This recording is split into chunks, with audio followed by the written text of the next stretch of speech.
Summer Game Fest 2025 dropped a ton of new co-op and multiplayer games. We picked 23 that stood out to us, complete with our hype rating and gameplay breakdown. Oh, I just love how they presented Sonic Racing Cross Worlds with a huge jab to Mario Kart World. Instead of one big map, you will be racing on tracks across different worlds, all connected by travel rings that warp you from place to place. You can mix and match from a big roster of racers, cars and gadgets that get expanded with future updates and crossovers like Minecraft, Persona, Hatsune Miku and Yakuza, so things are looking wild already. It offers everything from local split screen to online sessions for up to 12 players, even with matchmaking. The game will launch end of September this year. If you are making a shooter game these days, don't forget the essential feature. Female characters in skin-tight bodysuits that offer zero protection, but plenty of tactical exposure. This game, called The Cube, got its name from the huge Rubik Cube floating in the sky, in case you were distracted and didn't see it. Other than that, not much is known, except that it's a story-rich shooter MMORPG set in the world of Atomic Heart. Although this is clearly a render trailer designed to impress, we did some digging and found out that the game will feature an innovative split rendering system. It's said to handle motion and object tracking, as well as multiplayer synchronization. We are curious to see how this works in practice, and whether some of the stunning visuals will make it into the final release. Killer Inn takes an ambitious approach, combining social deduction elements from Among Us, the investigative gameplay of Sherlock Holmes, and asymmetrical action reminiscent of Dead by Daylight, all wrapped in a more realistic visual style. Players are divided into lambs and wolves, working to solve a murder case while either escaping or eliminating the opposing team. Unlike many asymmetrical games, lambs have the tools to fight back, using weapons and traps to survive. With a wide character roster, support for different group sizes and 3D team voice chat, Killer Inn offers plenty of potential. But with so many different aspects, pulling it all together will require careful balancing and thoughtful execution. It's an intriguing concept on paper, but we will be watching to see if it all comes together. Arc Raiders has been in the spotlight for a while, and now it finally has a release date. The game is set to launch on October 30 across all major platforms, excluding the Switch. At its core, it's an extraction shooter that blends PvP and PvE elements, set in a striking, apocalyptic world filled with rogue machines and rival raiders. The game was originally announced as a free-to-play, but has since shifted to a premium model, now carrying a $40 price tag. With an in-game shop still included, we can only hope that these remain purely cosmetic. Early playtests have given us confidence in its technical stability. Testers noted that it's easy to pick up and generally fun to play. So, if you are as intrigued as we are, you might want to mark October 30 on your calendar.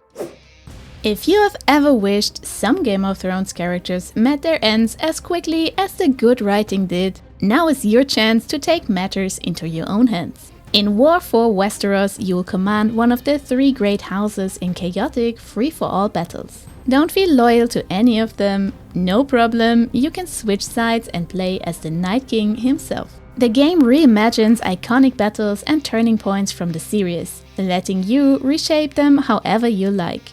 Forge alliances, betray your rivals, or do both, as the game features PvP, co-op and even a single-player mode. We found it rather ironic that the game's unspoken premise is that you can rewrite history, if the series didn't quite live up to your expectations. But whether that idea holds up or falls flat as the show's ending is something we will see when it launches sometime next year.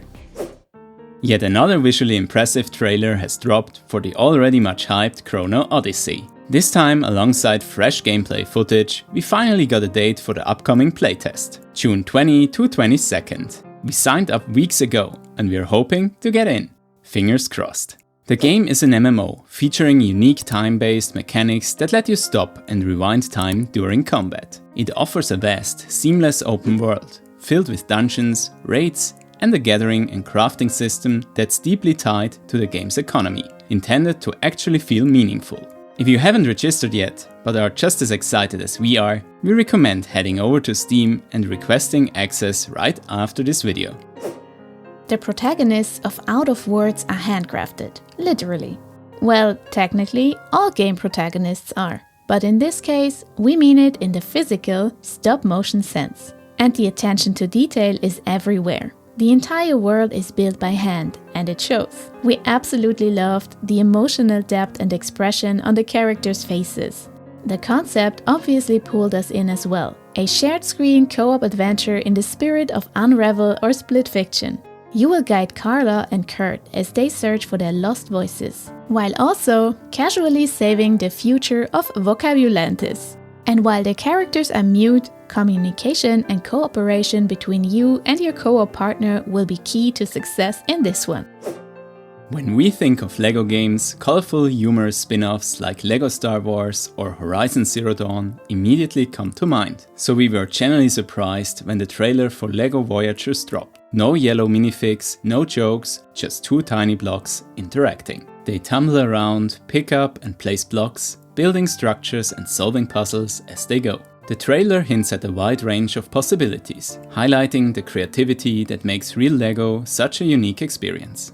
If this delivers on that promise, LEGO Voyagers could be one of the first true digital LEGO games. Not just a world wrapped in bricks, but a game that captures the core joy of LEGO play. It's also the successor to LEGO Builder's Journey, but this time with shared screen and online co-op, including a Friends Pass so someone can join even if they don't own the game.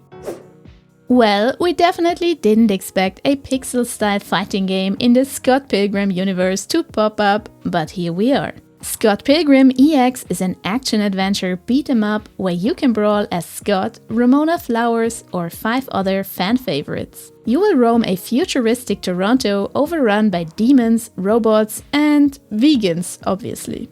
The story takes you through a fully interconnected city, introducing new and familiar faces as you complete quests and battle your way through. The game supports up to 4 players in both local and online co-op. And of course, there's a rocking soundtrack inspired by the band's 8-bit roots. With the franchise's signature humor and gaming culture references sprinkled throughout, we are definitely on board.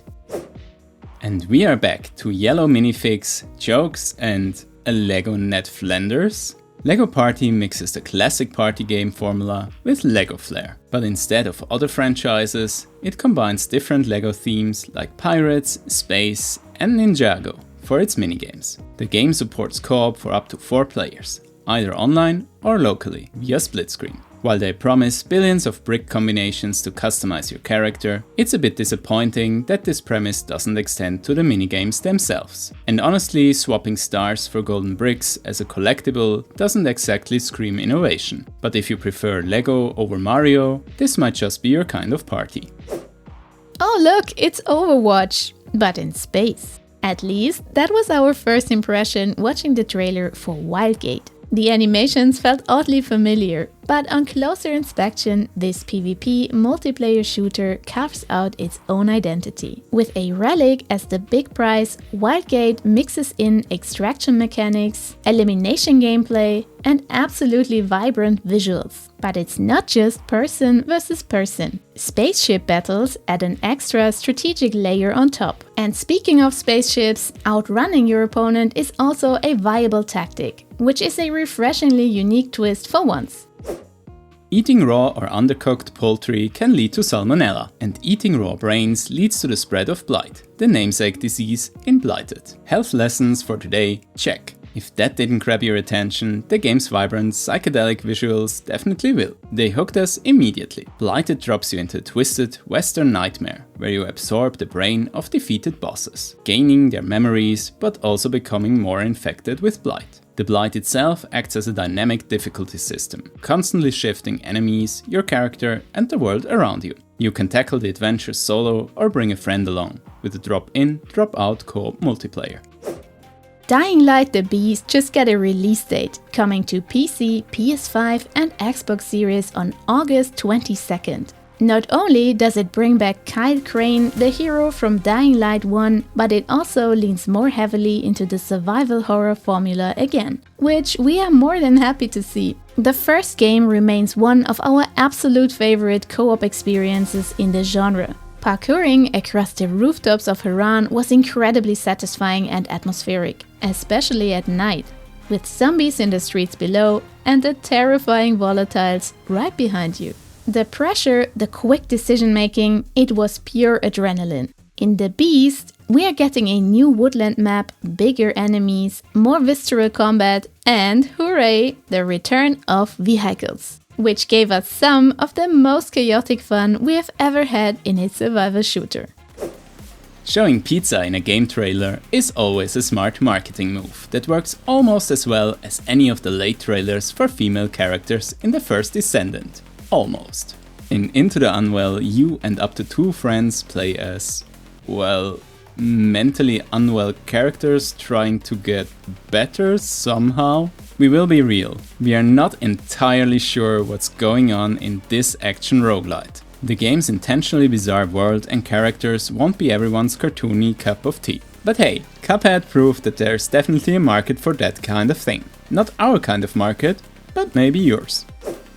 Having lived through an old school rap phase when I was younger, this next announcement had me going, no way. I instantly pulled up the Gravel Pit music video in excitement. Believe it or not, the Wu-Tang Clan is working on their own anime-style co-op RPG, and it looks absolutely amazing. In the game, Ghostface Killer sends you and up to 2 friends on a quest to rescue the other members. You can customize your character to show off your drip, their words, not mine, and take on waves of increasingly tough enemies. All while classic and new Wu-Tang tracks play in the background. Wow, guess we'll all have an old school rap phase again soon. If Capture the Flag is your favorite PvP mode and you feel like you could play it all day, Last Flag is definitely worth wishlisting. It reimagines the classic mode as a third-person 5v5 team shooter. What's cool about it is that you are not just rushing the enemy base, while defending your own. Each match starts with a 60-second countdown to hide your own flag. After that, it's a race to find the opposing team's flag. If you manage to bring it back and hold your base for another 60 seconds, you win the match. This creates a faster, more intense pace than the traditional Capture the Flag.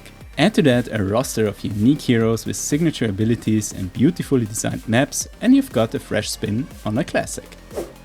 If you've been impatiently waiting for news about Mecha Break, your wait is almost over. This multiplayer mecha game is set to release globally on July 2nd for PC, PS5 and Xbox. And if you've played the earlier playtest and weren't totally sold, the devs say they have addressed many of the core issues players had. What still has us a little confused is how the game plans to juggle 3 distinct modes. Trying to be a hero shooter, an extraction game, and a small-scale PvP experience all at once. But hey, with all the Steam wishlists stacking up, there's no denying Mecha Break is one of the most anticipated titles in the genre right now.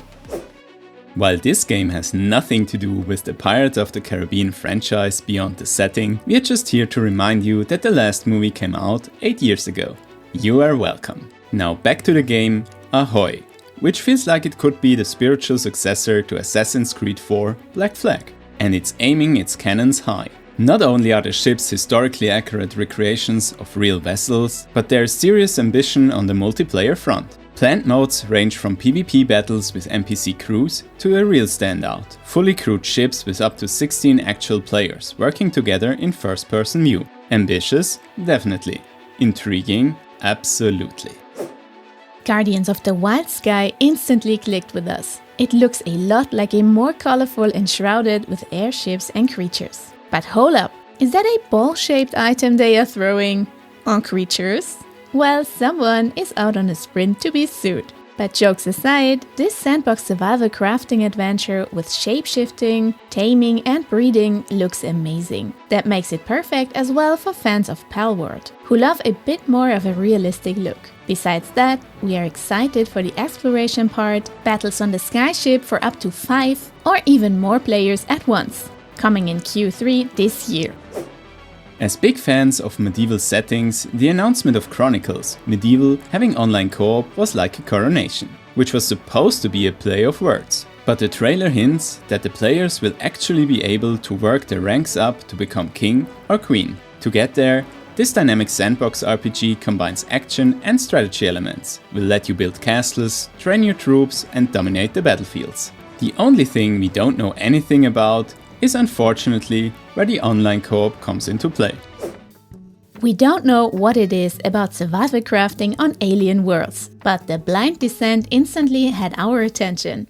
It has the classic aspects of building a shelter, trying to survive in an unfamiliar ecosystem, and exploring surface and caves. But the coolest is the aspect of adaptation. With time, you learn new ways of traversal and even better, powerful mutation-enhanced abilities. Like the Force, just more alien. It's under development for Steam and will have online co-op for up to 4.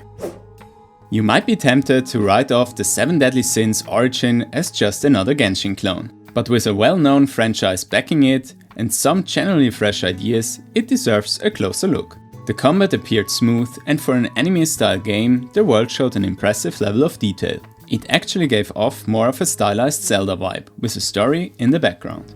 Of course, there's likely a gacha system involved. This is Netmarble after all, so this could be a red flag. Still, it's labeled as a free-to-play MMO with online co-op and PvP, heading to PC, PS5 and mobile later this year. If you need a break from how fast-paced everything is nowadays, Hella is the perfect, wholesome adventure for you and your friends and family. In online and couch co-op, you will journey together, solve puzzles and explore tranquil Scandinavian landscapes. We love how peaceful and wholesome every aspect about Hella looks. Seemingly, there won't be any combat or tension, so the focus really is on following a heartwarming story. And you can rope around like a tiny Spider-Man. Those were the games that we are most hyped for. What do you think? Let us know below in the comments. That's all for today, and we hope to see you again in the next one.